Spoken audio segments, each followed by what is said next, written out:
Means he came in the first year when nobody believed in us. He still believed somehow, I don't know why. He is known to all of us, even to the students who obviously come from the other divisions, expressive arts therapy. Welcome here. And I don't have to characterize him.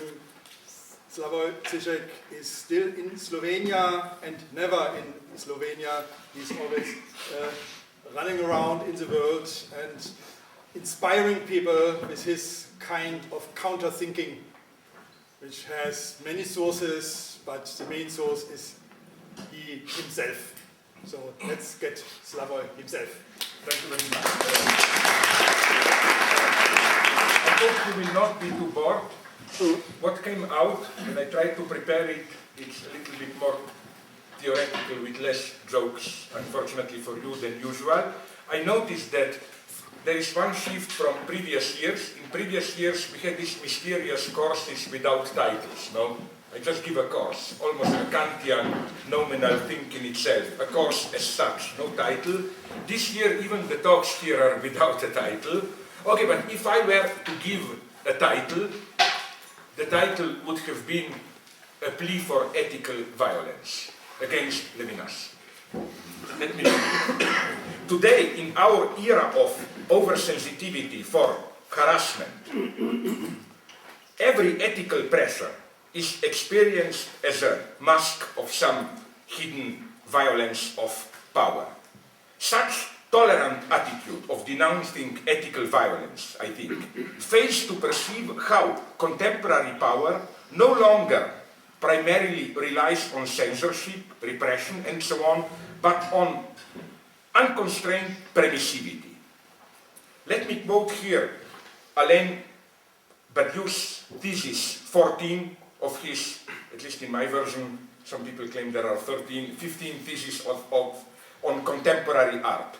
Quote, since it is sure of its ability to control the entire domain of the visible and the audible via the laws governing commercial circulation and democratic communication, empire no longer censors anything. All art and all thought is ruined when we accept this permission to consume, to communicate, and to enjoy.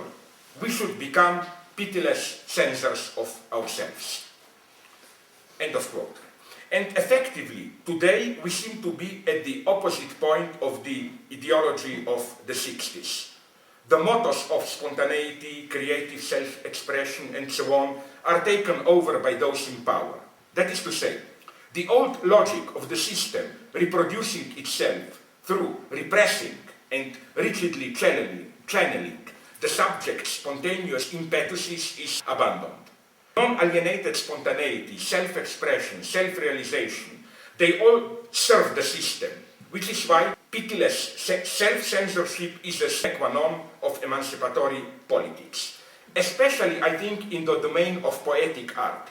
This means that one should totally reject any attitude of self-expression, of displaying innermost emotional turmoils, desires, dreams, and so on. True art has nothing whatsoever to do with the disgusting emotional exhibitionism.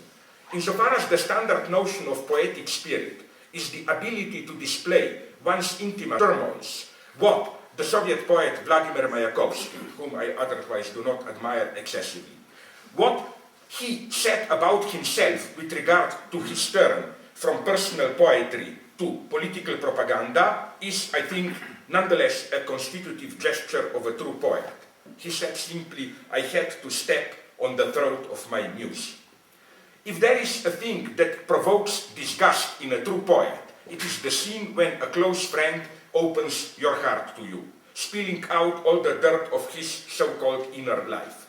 Consequently, one should totally reject the standard opposition of objective science focused on reality and subjective art focused on emotional reaction to reality or self-expression. If anything, I claim, true art is in a way more asubjective than science. In science, I remain a person with my pathological features. I just refer to objectivity outside my subjective inner universe. While in true art, the artist has to undergo a kind of radical self-objectivization. He has to die in and for himself, turn himself into a kind of living dead.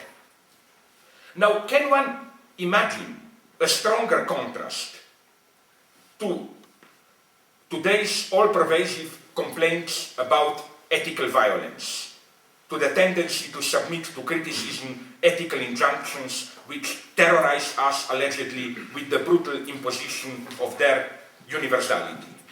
The ultimate irony is that this critique of ethical violence, it is also incidentally the title of the last book by Judith Butler, but till now published only in German.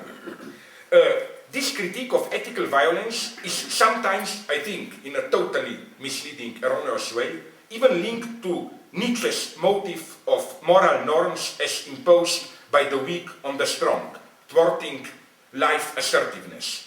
We all know these topics of moral sensitivity, bad conscience, guilt feeling as it internalized resistance to the heroic assertion of life. However, for Nietzsche, such moral sensitivity culminates precisely in the contemporary last man who fears excessive intensity of life as something that may disturb his search for happiness without stress, and who for this very reason rejects cruel imposed moral norms as a threat to his fragile balance. Now, I claim that what gets lost in such a critique of ethical violence is precisely the most precious aspect of the Jewish legacy. Let us not forget that in the Jewish tradition, the divine Mosaic law is experienced as something externally violently imposed, something contingent and traumatic. What is arguably the ultimate scene of religious ideological interpellation, the pronouncement of the Decalogue on the, or rather beneath the Mount Sinai, is the very opposite of something that emerges organically as an outcome on the path of self-knowledge or self-realization. It is the pronouncement of the Decalogue is ethical violence at its purest. And I think that the Judeo-Christian tradition is thus to be strictly opposed to the New Age Gnostic problematic of self-realization or self-fulfillment. When the Old Testament enjoins you to love and respect your neighbor, this does not refer to your imaginary semblable, double, but to the neighbor as traumatic thing. In contrast to the New Age attitude, which ultimately reduces my neighbor to my mirror image, or to the means in the path of my self-realization, like the Jungian psychology, in which other persons around me are ultimately reduced to the projections of the different disavowed aspects of my personality, Judaism opens up a tradition in which an alien, traumatic kernel forever persists in my neighbor. The neighbor remains an impenetrable, enigmatic presence that fundamentally hystericizes me. Now, it is against this background that one should approach the topic of iconoclasm. The Jewish commandment, which prohibits images of God, I think, is the obverse of the statement that relating to one's neighbor is the only terrain of religious practice. The obverse not in the sense of the opposite, but in the sense of its other side. That is to say, it's the other side of the idea that the divine dimension is present in our lives only in the way we relate to our neighbors.